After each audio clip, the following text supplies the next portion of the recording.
በመሃል ሲኤምሲ አፍሪካ ኮንቬንሽን ሴንተር ፊት ለፊት ዘመናዊ ኮምፓውንድ መኖሪያ መንደር ከድሪም ቢውልደርስ ሪል ስቴት በ10% ቅድመ ክፍያና እስከ 50% የባንክ ብድር ከ73 ካሬ እስከ 165 ካሬ አማራጭ 100% አንድ ጊዜ ለሚከፍል ደንበኛ አንድ መኝታ በ73 ካሬ 5.3 ሚሊዮን ብር ሙሉ ክፍያ፣ ሁለት መኝታ በ106 ካሬ 7.8 ሚሊዮን ብር ሙሉ ክፍያ፣ 3 መኝታ 136 ካሬ 9.9 ሚሊዮን ብር ሙሉ ክፍያ። ቀስ ብለው በግንባታ ሂደት ለሚከፍሉ ደንበኞች አንድ መኝታ በ73 ካሬ 720 ሺህ ብር ቅድመ ክፍያ፣ ሁለት መኝታ በ106 ካሬ 1 ሚሊዮን ብር ቅድመ ክፍያ፣ 3 መኝታ 136 ካሬ 1.3 ሚሊዮን ብር ቅድመ ክፍያ። የካሬ ዋጋ ከ73000 እስከ 98888 ብር ብቻ። በውስጡ ባለ 5 ኮከብ ሆቴል፣ ዘመናዊ መኪና ማቆሚያ፣ 4 ሊፍት፣ ስታንድ ባይ ጄኔሬተር፣ ኢንዶርና አውትዶር መዋኛ ገንዳ፣ የመሮጫ ትራክ፣ የልጆች ጋርደንና 4000 ካሬ የዌልነስ ሴንተር እስከ 30%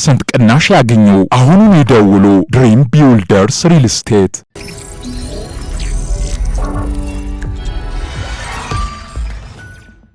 ይህ አዋዜ ሰበር ነው።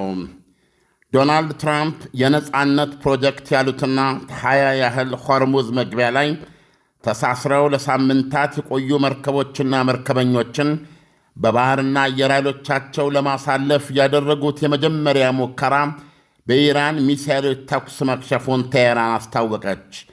ቴሄራን እንደምትለም የተሳሰሩትና ታጉለ የቆዩትን መርከቦች በሆርሙዝ ሰርጥ ለማሳለፍ የመጀመሪያ ሙከራ ያደረገችው ፍሪጌት የሚሰኙ የጦር መርከብ አይነቶች አንዷ የሆነችው የአሜሪካ የጦር መርከብ በሁለት የኢራን ሚሳኤሎች ተወግራ ቀኝ ኋላ ዞራ ተመልሳለች። የአገሪቱ መገናኛ ብዙሃን ባለሥልጣኖችን ጠቅሰው እንደዘገቡት የኢራን ከፍተኛ የጦር ጄኔራል ትራምፕ ለኢራን ለመካከለኛው ምስራቅና ለአሜሪካ ሲሉ የገለጹት ፕሮጀክታቸውን እንዳይሞክሩት አንድም የጦር መርከቦችን ለማሳለፍ ብለው ወደ ሆርሙዝ ሰርጥ ቢቀርቡ ወይም ለማለፍ ቢሞክሩ የዩናይትድ ስቴትስ አሜሪካ የጦር መርከቦች ያለ ምህረት እንመታቸዋለን ሲሉ አስጠንቅቀው ነበረ። ትራምፕ የዛሬውን ነጻነት የተባለ ፕሮጀክታቸውን ዲስትሮየርስ በተሰኙ የጦር መርከቦችና ከ100 በላይ የጦር ጀቶች ብቻ ሳይሆን ኢራንንም በማባበል ጭምር የደገፉት ነበረ። ትራምፕ ከዛሬ 15 ቀን በፊት ጦራቸው የሞተር ክፍሏን መትቶ አስቁሞ ተሳፍሮ በቁጥጥር ስር አውሏት የነበረውን ኤምአይቪ ቱስካ የተሰኘች መርከብን ከነ 22 ሰራተኞቿ በፓኪስታን በኩል ለኢራን መመለሳቸው የሚታወቅ ነው። ይሄም ኢራኖችን ለማባበል የተደረገ ወይም በጎ ስሜት እንዲሰማቸው ለማድረግ የታቀደ መሆኑ ተዘግበው ነበረ። አሁን እንደምንሰማው መርከቧ ኢራን የደረሰች ሲሆን ባህረተኞችም 15 በአብረው በሰላም ደርሰዋል ተብሏል። ፓኪስታን ቀደም ብላ በሰጠችው መግለጫ ነው የመርከቧን ሰራተኞች 22 ያለችው። ይህም ሆኖ ነው እንግዲህ ኢራኖች ፕሮጀክቱ ከመጀመሩ የአሜሪካንን የጦር መርከብ በሁለት ሚሳኤል ነረት ነው ወደ መጣበት መለስ ነው ሲሉ የገለጹት። አንድ የአሜሪካ ባለሥልጣን በሰጡት ማስተባበያ ኢራን የአሜሪካ ባህር ኃይል መርከብን መታው ማለቷ የፈጠራ ወሬ ነው ብለዋል። የአሜሪካ ማዕከላዊ እዝም የተመታ መርከብ የለንም፣ ፕሮጀክት ነጻነትን ተግባራዊነቱን እያረጋገጥንና የኢራን ወደቦችን መፈናፈኛ አሳጥተን እንገኛለን ብለዋል። እንግዲህ ይህ ዜና በጣም በተፋጠነ መልኩ ነው የመጣው። ፕሬዚደንት ዶናልድ ትራምፕ ፕሮጀክት ፍሪደም ያሉትና እዛው በዚህ በሆርሙዝ ሰርጥ መዘጋት የተነሳ መተላለፍ አቅቷቸው ባህር ላይ ሲንገዋለሉ የነበሩ 20 መርከቦችን ለማሳለፍ ነው። እነዛ 20 መርከቦች የማናገር እንደሆኑ አናውቅም። አብዛኛዎቹ ነዳጅ የተጫኑ እንደሆነ ይገመታል። የዕቃ ጫኝ መርከቦችም ይኖራሉ። ሌላ እንደ ማዳበሪያ የመሳሰለውን ነገር የጫኑት ባለቤቶች አሏቸው፣ ማለት የሀገራት አሉ። ስማቸውን አልዘረዘሩም። እነዚህ ከፌብርዋሪ በኢትዮጵያ አቆጣጠር የካቲት 21 የጀመረ ጦርነት ነው። የካቲት፣ መጋቢት፣ ሚያዝያ 3ኛ ወሩን ይዘናል። አሁን ኦልሬዲ እንደዚህ ለ3 ወር ያክል ውሃው ላይ ሲንገዋለሉ የቆዩ ናቸው እና ይቅርታ 2 ወር ነው የሚሆነው አይደለም? የካቲት መጨረሻ፣ መጋቢት መጨረሻ፣ ከዛ ሚያዝያ መጨረሻ 2 ወር ሙሉ ውሃው ላይ የተንገዋለሉ ነው ያሉት። ስንቅና አቅርቦትን በአጠቃላይ እያለቀባቸው ነው እና አካላዊ መመናመን ሁሉ ይታይባቸዋል መርከቦቹ ላይ የሚሰሩት ማለት ነው። እና የስጋ ብቻ ሳይሆን የአእምሮ ችግርም እየገጠማቸው ነው። ስለዚህ ይሄ ሰብአዊ ተግባር ነው በማለት ነው ዶናልድ ትራምፕ የገለጹት። እና ድርጊቱንም የምናደርገው ለራሷ ለኢራን፣ ለእኛና ለመካከለኛው ምስራቅ ስንል ነው በሚል በጣም በዲፕሎማሲ የተሞላ መግለጫ ነው በማህበራዊ ሚዲያ ገጻቸው የሰጡት። ይሁንና ኢራኖች ለዚህ ጥብቅ ማስጠንቀቂያ ነው የሰጡት። አንድ መርከብ የእኛ ጦር ከእኛ ጦር ጋር ሳይነጋገር የእኛ ጦር ባለው መንገድ ካልሆነ በስተቀረም አንድም እንቅስቃሴ ቢያደርግ ይመታል ነው ያሉት። ስለዚህ አሁን ዶናልድ ትራምፕ ወይም የአሜሪካ ባለሥልጣኖች የነገሩን አጀብ አይደለም የሚያደርገው የአሜሪካ ባህር ኃይል እነዚህ ዲስትሮየርስ የተባሉ የጦር መርከቦች በዙሪያው ሆርሙዝ ሰርጥ ይገባሉ። በመግቢያውም በመውጫውም መሀልም ይኖራሉ ማለት ነው። ከላይ ደግሞ 100 በላይ የጦር ጀቶች አሉ። ስለዚህ መርከቦቿም ባለመፍራት የአሜሪካ ጦር አለልን በማለት ዝም ብለው ጉዟቸውን መቀጠል ነው እቅዱ። ስለዚህ በዚህን ጊዜ እነዚህ መርከቦችም ላይ ሆነ የአሜሪካ ጦር መርከቦች ላይ ጉዳት ሊያደርስ የሚመጣ የኢራን መርከብ አሁን በመርከብ ደረጃ ያላቸውም የጦር ጀልባዎችን እንመታለን የሚል ጥብቅ ማስጠንቀቂያ ነው። ዶናልድ ትራምፕ ይህንን ስራችንን ሊያስተጓጉል ጣልቃ የሚገባ ካለ ፎርስፉሊ ይመታል ነበር ያሉት። በዚሁ ቃል ነው እንግዲህ ኢራኖች የኢራን የጠቅላላ የጦር ኃይሎች አዛዥ የሰጡት መግለጫም በተመሳሳይ ቃል የጠቀሙት ፎርስፉሊ ይመታል ነው ያሉት። የአሜሪካ ጦር መርከብን በዛች በሆርሙዝ ሰርጥ ማለፍ አይደለም ወደ ሆርሙዝ ሰርጥ ቢቀርብ መተላለፊያው ላይ ቢቀርብ ይመታል ነው ያሉት። እንግዲህ ይህን ዜና በአዋዜ ልዩ ላይ ከሰራን የአንድ ሰዓት ልዩነት እንኳ በሌለ ሁኔታ ነው ይህንን ዜና እየሰማ ነው። እና ኢራን በመገናኛ ብዙሃኖቿ እንደተገለጸው ፍሪጌት የሚባሉ እንግዲህ ዲስትሮየርስ ፍሪጌትስ ይባላሉ። በአብዛኛው የጦር መርከብ አጅበው የአውሮፕላን ተሸካሚ አጅበው የሚንቀሳቀሱ ናቸው። ከውሃ ውስጥና ከውሃ ዳር የብስ ላይ ጭምር ኢላማ የሚመቱ ናቸው። ከእንደዚህ ውስጥ አንዷ እንግዲህ ፍሪጌትስ በኢራን 2 ሚሳይሎች ተመታ። የኢራን ሚሳይሎች የፋርስ ባህረ ሰላጤን ዳርቻ ተከትለው ራሳቸውን ከልለው እንደሚገኙ ብዙ ጊዜ ሲዘገብ ቆይቷል። ተመልሳለች ነው የሚሉት። እና አሁን ኢራኖች የሚሉት እውነት ከሆነ የአሜሪካ የጦር መርከብ መመለስ ብቻ ሳይሆን ጉዳት ደርሶባታል። የጉዳቱን መጠን ነው የማናቀው። ስለዚህ ኢራኖች ቃላቸውን 100% ተግባራዊ ያደረጉ ማለት ነው። ምንም እንኳ አሜሪካ እንዲህ አይነት የተፈጸመ ድርጊት የለም የፈጠራ ወሬ ነው ብላ ብታስተባብልም። ስለዚህ እየቆየን በዚህ በቀን ውስጥ ዜናዎችን በማየት ይበልጥ ምናብራራ ይሆናል። ኢሳያስ ዓለም አሁን ለምሳሌ ኢራን መትቻለሁ ብላለች፣ አሜሪካ ደግሞ ምንም የተመታ መርከብ የለም ብላለች። እና ሶስተኛ ወገን ይህንን ለማረጋገጥ የሞከረ ሶስተኛ ወገን አለ? የሶስተኛ ወገን ጉዳይ አይደለም። አሜሪካኖች ተመተው ከሆነ የሚደብቁበት ምክንያት የለም። በተመሳሳይ ኢራኖችን መተው ከሆነ የመታው ክፍል ማረጋገጫ በመስጠት ያረጋግጠዋል ማለት ነው።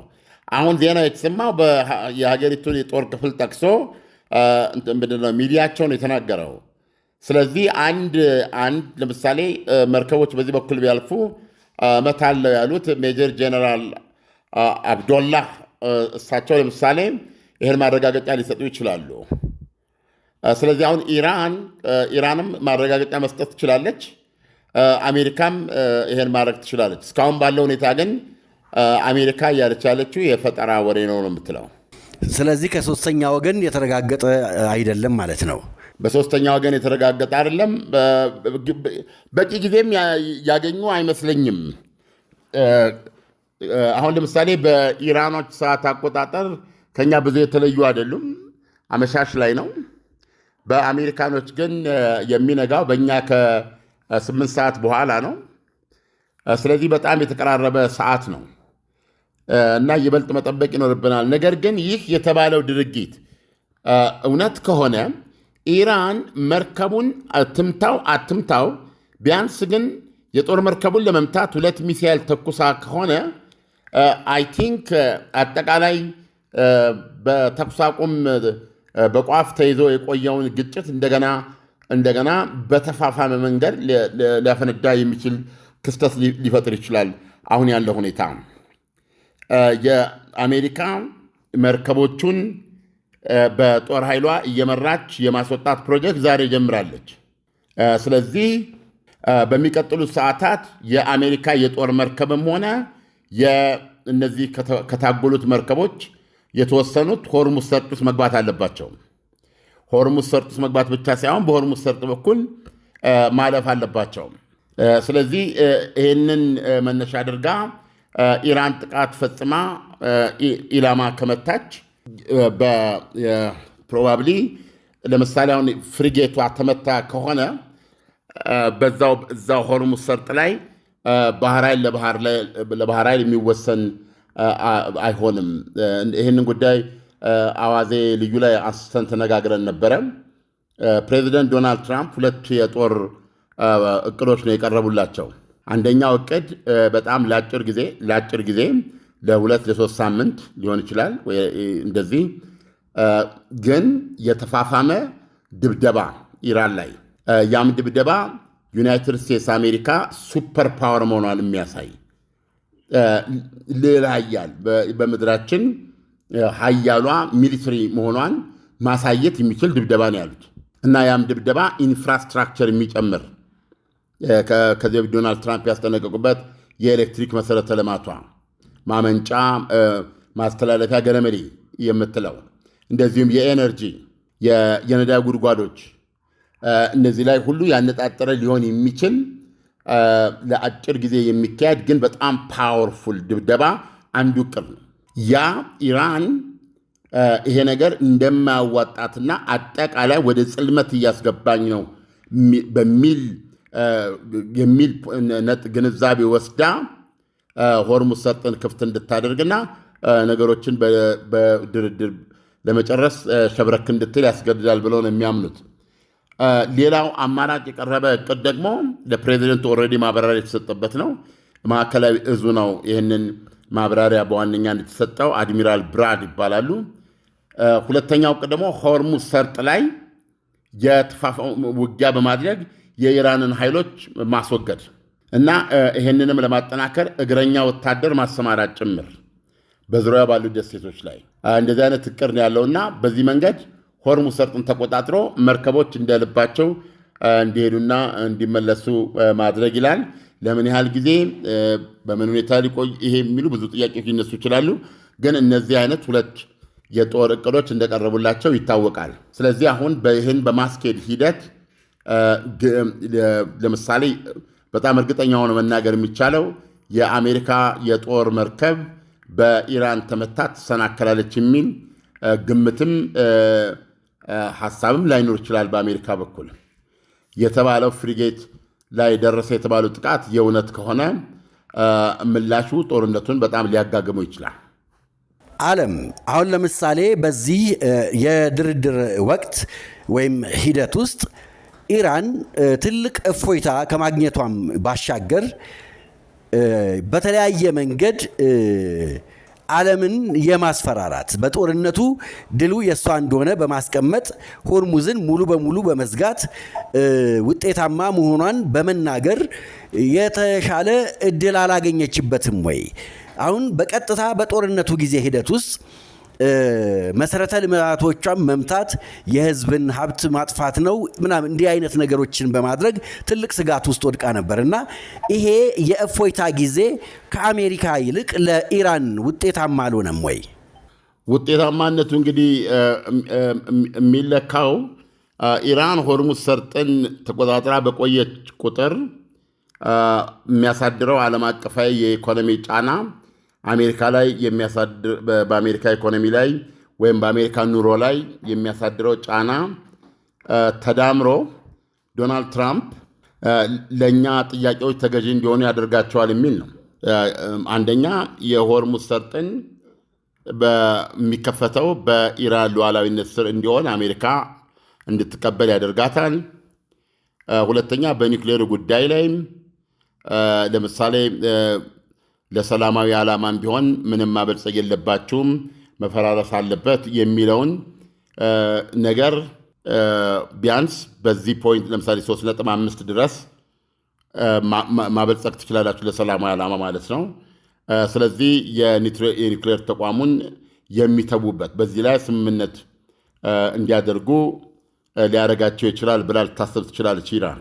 ወይም ደግሞ ምንም አይነት ዩራኒየም ማበልጸግ ባይኖርባትም ያስቀመጡት ጊዜ የ19 ዓመት የሚለውን ቢያንስ 10 ዓመት ላይ ወይም ዋቴቨር እንዲስማሙ ሊያስገድድልኝ ይችላል ብላ ልታስብ ትችላለች። ደግሞም ነው። ይሁን እንጂ አሁን አሜሪካ የኢራንን ወደቦች ዘግታ ስለያዘች ጉዳቱ ተመሳሳይ ነው። በአጠቃላይ ይሄ ባህሩ መተላለፊያ በመዘጋቱ አሜሪካን ብቻ ሳትሆን ራሷ ኢራንም አሁን የሆርሙዝ ሰርጥ ተጠቃሚ አይደለችም። እስካሁን ድረስ የአሜሪካ ባህር ኃይል 49 መርከቦችን ወደ መጡበት መልሰዋል። ስለዚህ ኢራን በየቀኑ በመቶ ሺዎች የሚቆጠር ዶላር እያጣች ነው እና ይሄ ደግሞ ለኢኮኖሚዋ በጣም የሚያስፈልጋት ነው። ስለዚህ አንድ ነው ለማለት ነው። ኢራንም ከዚህ ተጽዕኖ ውጭ አይደለችም። ኢራንም በሆርሙዝ ሰርጥ አትጠቀምም። ለምን? የመርከቦቿ መግቢያና መውጫ ተይዟል። ስለዚህ ጫናው ለሁለቱም ነው ለማለት ነው እና በሁለቱም መካከል ያለው ግጥሚያውን የባሰበት ማን ነው የሚል ነው። የተኩስ አቁሙ ስምምነት እንግዲህ እስካሁን ድረስ በዚህ መልኩ ተከብሮ ቆይቷል። አሁን ግን ይሄ አዲስ የመጣ የአሜሪካ ሀሳብ ነው። ፕሮጀክት ፍሪደም የሚለው በጉዟቸው ተስተጓጉሎ ውሃው ላይ ሲንቀዋለሉ የቆዩ መርከቦችን የማሳለፍ እርምጃ ነው። ይህንን አዲስ እቅድ ተኩስ አቁሙን መጣስ ነው ብላ ኢራን ኦልሬዲ በዛ ደረጃ ፈርጀዋለች። ስለዚህ የሚቀጥል ከሆነ እኔም ተኩስ አቁም እንደሌለ ቆጥሬ የአሜሪካ የጦር መርከቦች ላይና እንዲሁም መርከቦቹ ላይ እተኩሳለሁ ብላለች። ስለዚህ አሁን የምናወራው ዜና ይህንን ፈጽም ያለው እያለች ነው ኢራን። ለመጀመሪያ ጊዜ ለማለፍ የሞከረን የአሜሪካ የጦር መርከብን መትቼዋለሁ ብላለች። ሌላ ዜና ሲኖር እንመለሳለን። ኢሳያስ ዓለም ለትንታኔው ኮዲዮ አመሰግናለሁ። መልካም ቀን ይሁንልን። መልካም ቀን። በመሃል ሲኤምሲ አፍሪካ ኮንቬንሽን ሴንተር ፊት ለፊት ዘመናዊ ኮምፓውንድ መኖሪያ መንደር ከድሪም ቢውልደርስ ሪል ስቴት በ10% ቅድመ ክፍያና እስከ 50% የባንክ ብድር ከ73 ካሬ እስከ 165 ካሬ አማራጭ 100% አንድ ጊዜ ለሚከፍል ደንበኛ አንድ መኝታ በ73 ካሬ 5.3 ሚሊዮን ብር ሙሉ ክፍያ፣ ሁለት መኝታ በ106 ካሬ 7.8 ሚሊዮን ብር ሙሉ ክፍያ፣ 3 መኝታ 136 ካሬ 9.9 ሚሊዮን ብር ሙሉ ክፍያ። ቀስ ብለው በግንባታ ሂደት ለሚከፍሉ ደንበኞች አንድ መኝታ በ73 ካሬ 720 ሺህ ብር ቅድመ ክፍያ፣ ሁለት መኝታ በ106 ካሬ 1 ሚሊዮን ብር ቅድመ ክፍያ፣ 3 መኝታ 136 ካሬ 1.3 ሚሊዮን ብር ቅድመ ክፍያ። የካሬ ዋጋ ከ73000 እስከ 98888 ብር ብቻ። በውስጡ ባለ 5 ኮከብ ሆቴል፣ ዘመናዊ መኪና ማቆሚያ፣ 4 ሊፍት፣ ስታንድ ባይ ጄኔሬተር፣ ኢንዶርና አውትዶር መዋኛ ገንዳ፣ የመሮጫ ትራክ፣ የልጆች ጋርደንና 4000 ካሬ የዌልነስ ሴንተር። እስከ 30% ቅናሽ ያገኙ። አሁኑን ይደውሉ። ድሪም ቢውልደርስ ሪል ስቴት